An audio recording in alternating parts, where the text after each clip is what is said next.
What's going on, guys? Sick Bubblegum here. A few of you have asked how to spend your contribution points and which nodes to get. Thought I'd help. Let's get started.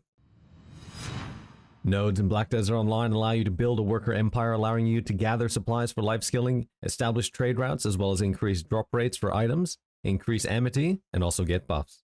Contribution points play many roles in this game, as seen on screen. However, we're going to be focusing on node investment as well as worker lodging. This video is going to focus on recommended nodes for cooking ingredients, allowing you to power level your cooking or passively store your required ingredients for later use. First things first, we're going to hit M on the keyboard to bring up your map. Now don't worry if you haven't explored all of the Black Desert map, that is fine. I have included links down below. Using something lovely, you can find nodes required in this video. Now the way you explore nodes is actually by physically going there and speaking to the node manager. From there you'll be able to access the node. Now keep in mind these nodes are for cooking and they are my personal recommendations. As we are only aiming at gathering cooking ingredients, we will not need to connect cities together to establish trade routes. This is going to save you some CP, allowing you to get more of these nodes. The main nodes we're going to be looking for today for these cooking ingredients are going to be Velia, Heidel, Calpheon, Duvenkroon, Tariff, Sangrain Bazaar, Shikatu, Valencia, as well as Olvia.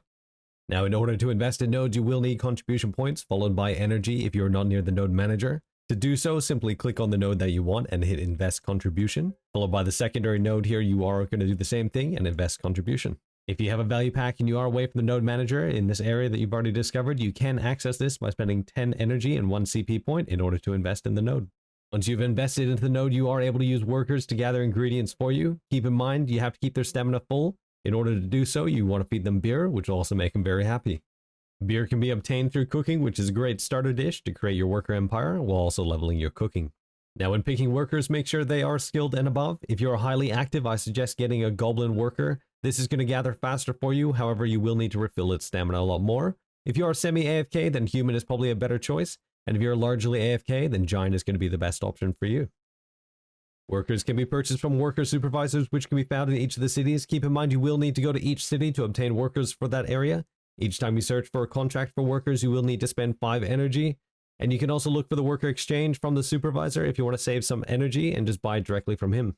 Now, if you have some extra contribution points, you can actually connect cities together to create roads for workers to work from one city to another. Keep in mind this will be affected in terms of gathering time, as they do need to travel to and from. It's not recommended, so I highly recommend you get lodging from each city and then go from there. Now, if you run out of room for your workers and you need more lodging, just press M on the keyboard, select the city of your choice. At the top right here, you're going to select lodging from the drop-down menu. From there, it's going to show you what buildings can be used for lodging. Simply select one, and then from there, you're going to turn it into lodging. Once it is done, and if it has multiple arrows, just hit upgrade, and you're going to get more space for additional workers. Now, if you find yourself short on contribution points, that's fine. You can get more through questing or doing daily quests at Calpheon or Duvenkroon, as well as cooking and alchemy. Me personally, I recommend that you focus on cooking, as you are going to get CP points the fastest this way. If you want to power level your contribution XP, I highly recommend that you power level your cooking. By doing so, you will get byproduct, which are Witch's Delicacy. These can be traded in at Olvia for contribution XP, as well as cooking XP. Now that you know how to get additional CP and workers, along with investing to obtain nodes, it is time to look at what nodes to get.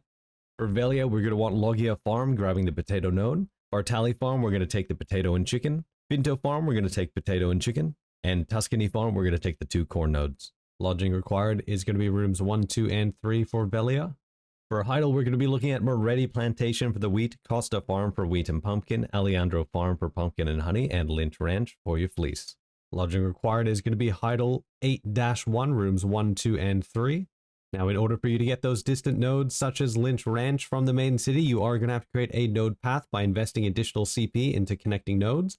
As an example here, from Heidel, we do have Lynch Ranch Ruins connected, followed by Northern Plains of Serendia, all the way to Lynch Ranch. This will allow your workers to travel along this pathway and reach the destination in order to get the ingredients. For Olvia, we're going to get Casta Farm here, making sure we pick up that grape node. Now, keep in mind, this is optional. You don't need to do it. So if you are low on CP points, I would recommend leaving this till last.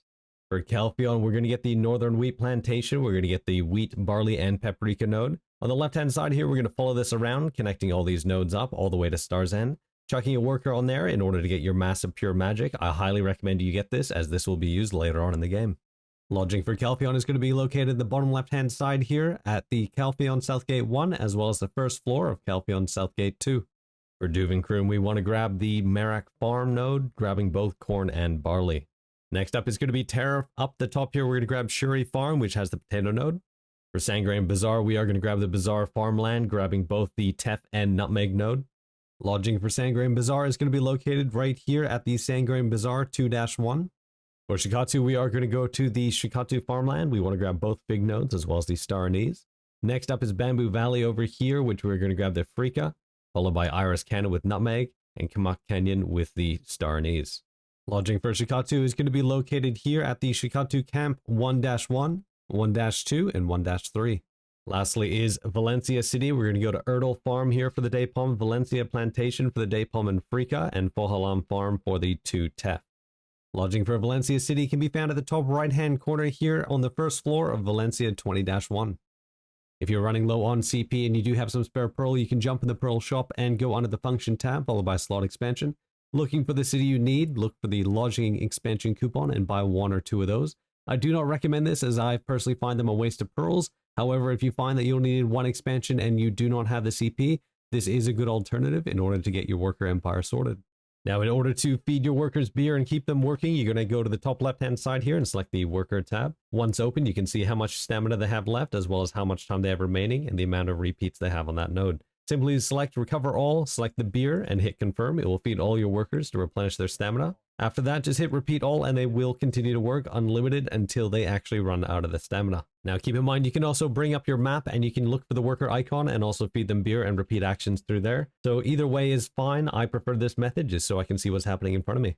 Now, in order for you to upgrade your workers so they're a little bit more productive, you just go over to the promotion info tab. From here, you're able to select the worker of your choice and you'll be able to promote them. Now, keep in mind, this is going to be the promotion count. Depending on how many numbers here is how many times you can attempt at promoting.